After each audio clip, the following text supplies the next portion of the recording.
Hi, I am Prakshal, and with me is Saurav. And the project for our J component is design and implementation of distributed honeypot system. I'll be explaining the abstract part. So in this project, we try to implement honeypot-like server, which will act as a proxy server for any main server. And for this, we have used a Mongo-based server for our implementation part. So in this, we'll be tracking the behavior attacks, which are mainly done on our Mongo server.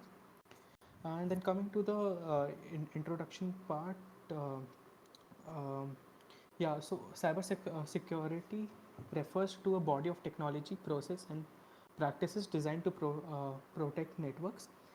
This can be done by various methods, and we have studied the intrusive system in our syllabus itself. And one more way of cyber security is honeypot. So which is what we are implementing. There are different type of honeypots. One is highly interactive honeypot. One is mediumly interactive honeypot, and one is very low interactive honeypot. The the related works showed the same in literature review third. Go down.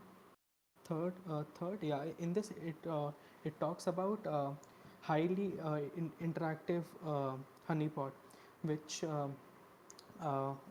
which gives a complete analysis collecting the events and alarms. And because of it's highly interactive, the more data we are able to gather. Yeah. Yeah, so Uh, I'll continue after this. So, understanding what is honeypot, Prakshal has already explained. Uh, Now we'll learn some more about keylogger.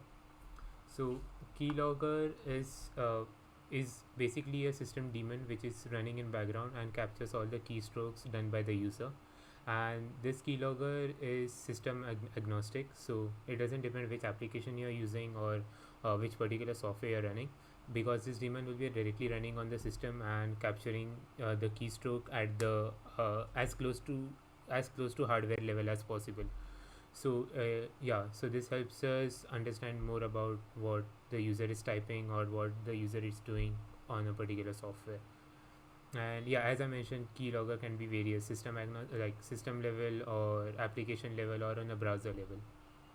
And now coming to the architecture, so this is the honeypot architecture we are using, and this is the first layer, which is the firewall, and this will protect the system from all the exclude major attacks from the bots and the users.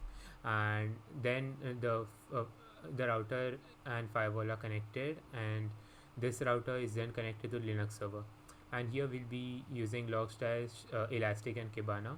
The reason for using this is it allows us for easy searching of all the logs and plotting that information so that we can better understand what types of attack the users are doing and what activities are being carried out. And what better than using Logstash and Elasticsearch for that. And Puppet Management Server is basically a process spawning or a server spawning admin or a microservice which handles number of Linux servers to be spawned depending on the current traffic, like current traffic coming from users.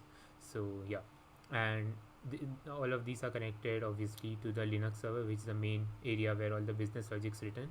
And from here there are various honeypots connected, and all these honeypots have different IP addresses but resolved to the same DNS. So when user attacks, he doesn't know the difference between the main server or he's attacking a honeypot one. And this is the complete architecture. Now coming deep into it and looking into the specific area we are focusing on here, this is just the zoomed in version. So in our project we are using a MongoDB honeypot service. So honeypot, or you can call it proxy, uh, basically honeypot is nothing but a proxy which the user doesn't know is a proxy itself. So yeah, so when the internet tries to access something, it will be always through this proxy service, and this proxy service will be connected to the real MongoDB. So when there is a proxy service in the middle, it can obviously access the logs, and it can monitor requests, and it can attack deny the attacks based on if the user is frequently attacking, or he's entering some malicious scripts, or he's entering something which shouldn't be entered. So all the logic for that can be written inside it, so the real MongoDB won't be directly affected. And you can also add custom logic to remove malware attacks, or keep them stored somewhere. As mentioned here, we can store it in log slash. So yeah, this is the architecture which is focused really prevalent in the project we are doing. And talking about implementation, Prakshan. Yeah, so this is the website that uses Mongo as its database. So this is nothing but movie review, or you can say basic interactive portal which has insert movie, update movie, and delete movie. Yeah. So this is the log data that we get after the user inputs in anything, in any text field that we have. So as Saurav said, we'll be using Elastic for better searching. Uh, and coming to the video log, this is the uh, screenshot you can say we have taken for of the user whenever a submit request is um, placed. So basically on click function you can say, and the video log is logged. And coming down, yeah, so the drawbacks that we have, the major drawback is that extra resources to be allocated while initializing the honeypot, and this honeypot will need constant monitoring, and it has slight risk of exposing some system information which are underlying it when it's not implemented properly. And one more thing that we analyzed was the honeypot structure of working on tracking the IPs.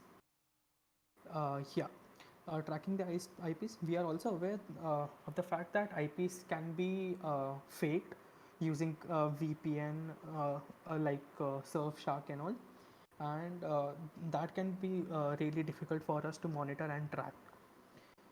Coming down to the scope, uh, is basically this system can be used for banking industries, which they which we really need. And one example of this was Pentagon. There have been several cases where a user have tried to uh, uh, exploit banking database, and honeypot has come to rescue for many times. Then this system can be used by intelligence agency to know the intention of the suspect. This we have already discussed. And this system can be used by MNCs for the employee to keep a track that any unauthorized use of employee ID should not be done to access the unshareable sensitive data. Now we'll be moving on to the implementation part, which Saurav will take over. Yeah, we're moving to implementation. Yeah, so if we go here, this is the MongoDB proxy server we have written. So what it does is, first is connects to uh, using a config here. So this URL is the production DB, like the main DB, and this is the port exposed by the proxy server. So every person will be connecting from this and not from this URL. And after the connection is started, uh, yeah, so after the connection is started, it will open a socket and listen to data. So connection on data, and it will start parsing the data, and uh, understanding what message it is, and logging all the events, and also denying the like malicious attacks. So all the logic is written here.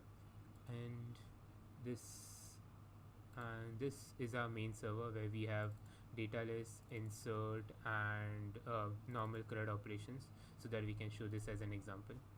So to get started, we can just go here, and uh, we'll just name this title faster compose etc year 22, and I'll just fill this with random data for the sake of presentation.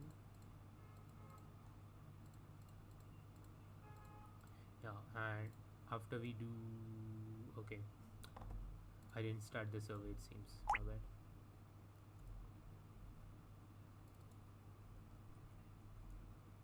Yeah, so I'll do it again.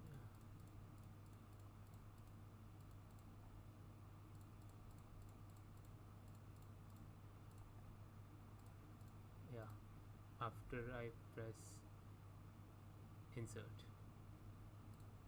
it wait, I started the proxy server here, and this is started now, so this should probably work. Yeah, my bad. Yeah, I'll just remove those information, they are not needed anyway. So yeah, we have finished the insert operation, and we can see here we got uh, status as 200. Now this is the proxy server which is going on, and we are keeping all the logs in one place so that it can be studied later. So either we can run machine learning models or do manual checking or write any other logic on top of this. So these are the logs which have been taken from the proxy. So here we can see the title faster compose for curative remarks, this and the whole thing, and above we can see all the other requests which have been logged from previous requests. So in this way we are seeing all the proxy logs, and this way we can implement a honeypot system on database level. uh, yeah, I think that's pretty much it for this project.